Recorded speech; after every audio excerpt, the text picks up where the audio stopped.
Welcome to Right versus Left News, your daily briefing on the stories that matter, told from both sides of the aisle. I'm your AI host, Chris, and each day I bring you the most important political and cultural news with perspectives from conservative and progressive voices. No spin, no agenda, just the facts and the opinions that shape our national conversation. Let's dive in. Today we're tracking a tense 24 hours. A shooting near the White House that triggered a sudden immigration freeze. A court decision reshaping a key battleground state's House map. The Supreme Court tapping the brakes on a high-profile firing. Wall Street's bets on a December rate cut. And fresh maneuvering on a potential Ukraine ceasefire. Let's dive in. Before we jump into today's stories, a quick word from our sponsors. This episode is brought to you by Family GPT, the AI chat platform actually designed for kids.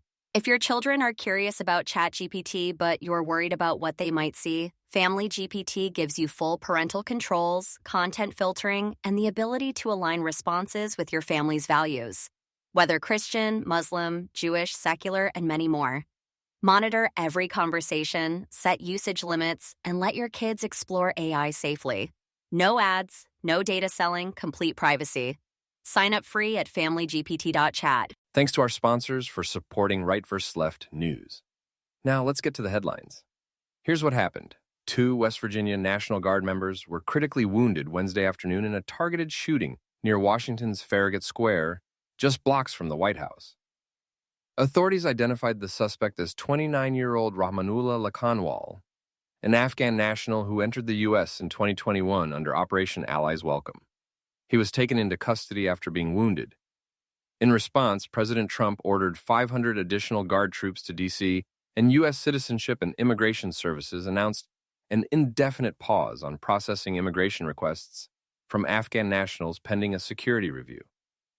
Officials say the FBI is investigating the attack as possible terrorism, though the motive remains unclear. The pause was announced late Wednesday night. What's the right saying about this? Conservative voices emphasize national security and vetting, arguing the shooting underscores risks tied to the 2021 evacuation. They say the Afghan processing freeze is a prudent, temporary step, and some frame it as proof prior policies were too lax. And what about the left? Progressive outlets and civil liberties advocates warn against collective punishment and scapegoating of Afghan allies who were screened. They note legal questions around the ongoing Guard deployment in D.C. after a judge recently said it likely lacked proper authority. And they caution that broad freezes can harm vetted refugees and U.S. partners. Quick breather, we're heading to North Carolina. Here's what happened. A 3-judge federal panel cleared North Carolina to use its new Republican-drawn congressional map for the 2026 midterms, rejecting bids to block it. The judges cited the Supreme Court's 2019 ruling that partisan gerrymandering claims are generally non-justiciable and said challengers hadn't shown likely success on racial discrimination claims at this early stage. The decision could help the GOP target at least one more seat. What's the right saying? Conservatives call it a victory for state legislatures and for following Supreme Court precedent. GOP leaders in Raleigh argue the map reflects the state's partisan balance, noting Democrats use similar tactics elsewhere, and celebrate that the court, in their words, thwarts the radical left's latest attempt to override voters. And what about the left? Progressives say the map dismantles a long-standing black influence district and punishes voters for prior choices, diluting minority power. Groups like the NAACP and Common Cause call it one of the state's most aggressive partisan gerrymanders and are weighing appeals, warning it could entrench National House control via mid-decade remaps. Next, the Supreme Court. Here's what happened. The U.S. Supreme Court declined to immediately allow the administration to fire Shira Perlmutter, the Register of Copyrights and head of the U.S. Copyright Office. She remains in place while related cases over presidential removal power are argued in December and January. Perlmutter argues the register sits within the Library of Congress, part of the legislative branch, and is beyond presidential removal. Justice Clarence Thomas would have allowed the firing during litigation, but the majority chose to wait for guidance from the pending cases. What's the right saying? Conservatives stress a unitary executive view. If an official exercises executive power, setting rules or enforcing laws, the president should be able to remove them. The Solicitor General has argued the register wields executive power, so removal authority should ultimately lie with the executive. And what about the left? Progressives frame this as a separation of powers guardrail. They warn politicized removals, especially after the office flagged legal risks in AI training, could erode independent expertise and congressional prerogatives. Critics emphasize protecting institutional independence while the court takes a fuller look. We'll be right back with more of today's news after this brief message. This episode is brought to you by Family GPT, the AI chat platform actually designed for kids. If your children are curious about ChatGPT but you're worried about what they might see, Family GPT gives you full parental controls, content filtering, and the ability to align responses with your family's values. Whether Christian, Muslim, Jewish, secular, and many more. Monitor every conversation, set usage limits, and let your kids explore AI safely. No ads, no data selling, complete privacy. Sign up free at familygpt.chat. Thanks again to our sponsors. Now back to the news. Here's what happened. Markets shifted toward expecting another Fed rate cut in December after a run of dovish comments from officials. JP Morgan moved its call to anticipate a quarter-point cut at the December 9 to 10 meeting, and traders are now pricing high odds.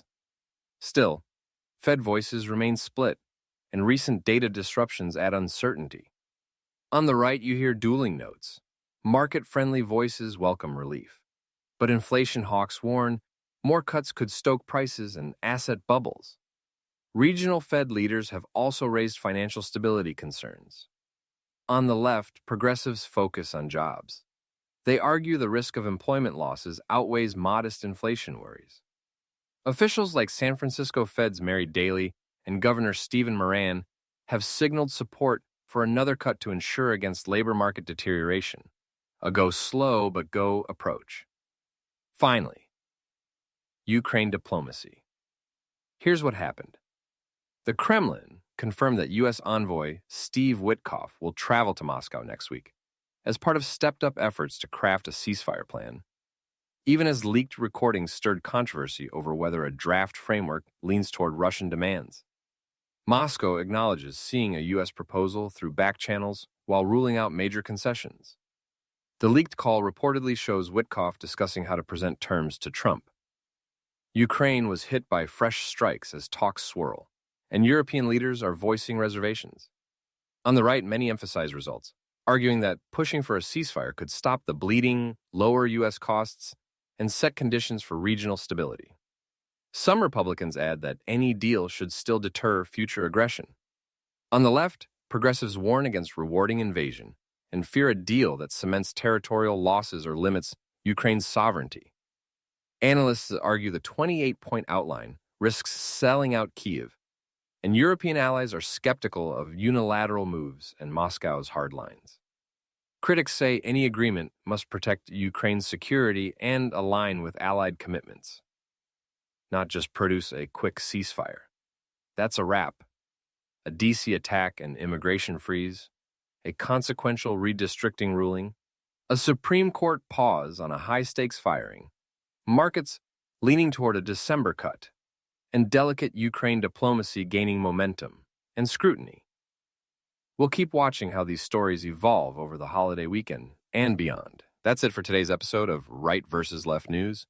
Remember, understanding both sides isn't about picking a team. It's about being informed. Subscribe wherever you get your podcasts, and join us tomorrow for another balanced look at the day's biggest stories. Until next time, stay curious and stay informed.